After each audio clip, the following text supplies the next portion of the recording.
NYC subway alert. Watch out for a man following you between train cars. You've all probably heard stories about the mole people living in major cities. You know what I'm talking about.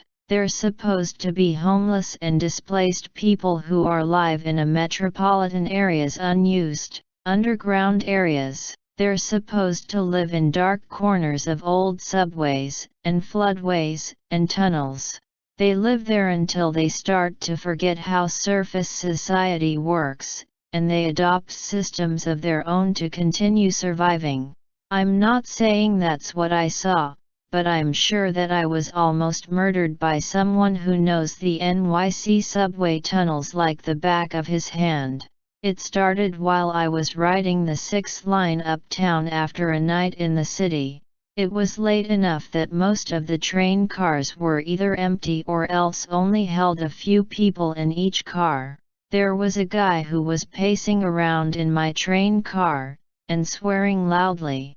I don't know if he was on drugs or just mentally ill or what. I thought about that Tim McLean guy, though, and it made me nervous. If you don't recognize the name, well, Tim McLean got beheaded by a mentally ill stranger while he was just sitting on the bus. Call me paranoid, but I decided to change cars at the next stop. It was somewhere between Grand Central and Union Square when I left the first train car and moved to an adjacent one. That crazy guy isn't the one who attacked me. I was riding in the second car when I suddenly realized that someone had followed me. While I was waiting for the doors to open in the original subway car, I had first noticed him approach to stand behind me. He wore an old threadbare suit, and he was unremarkable except that he looked old and very thin. He had waited behind me for the doors to open, and then moved to the adjacent one by following right behind me on the platform. He was sitting only a few rows away from me now, here in the second subway car.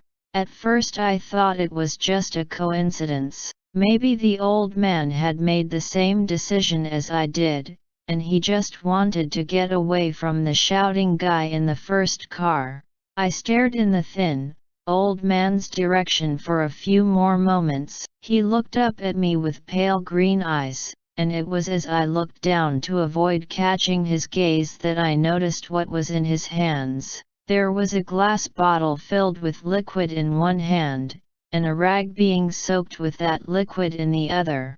My eyesight is pretty sharp, and so I was able to read the stained, old sticker on the bottles outside. The label plainly said ether. I decided to get off at the next stop, because someone soaking a rag in ether was definitely bad news. He rose to follow me again. As I waited anxiously for the doors to open, he approached me directly. Without a doubt, he was trying to force the rag over my face. I was able to struggle against him only because I was prepared.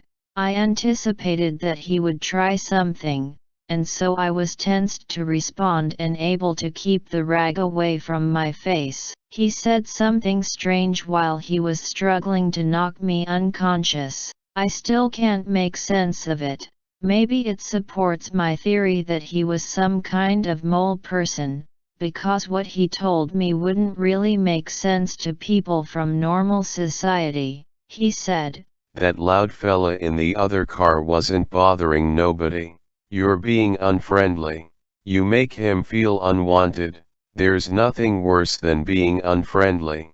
The old man was stronger than he looked, and so we continued fighting until the automatic doors opened.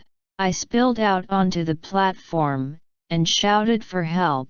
I announced as loudly as I could that I was being attacked.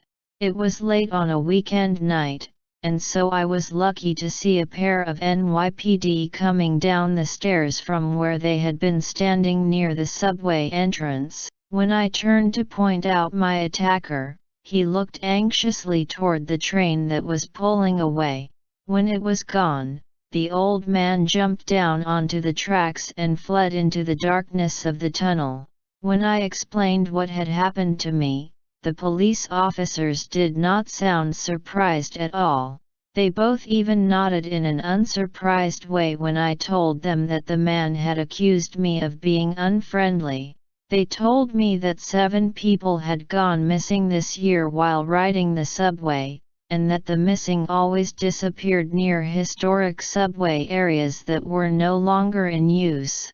I gave them my description of the man, and they told me they would conduct another search of the tunnels as soon as the trains stopped running. Don't hold your breath, though. One of the cops told me as they brought me up to street level so that I could find a taxi. We've been looking for this sicko for a long time.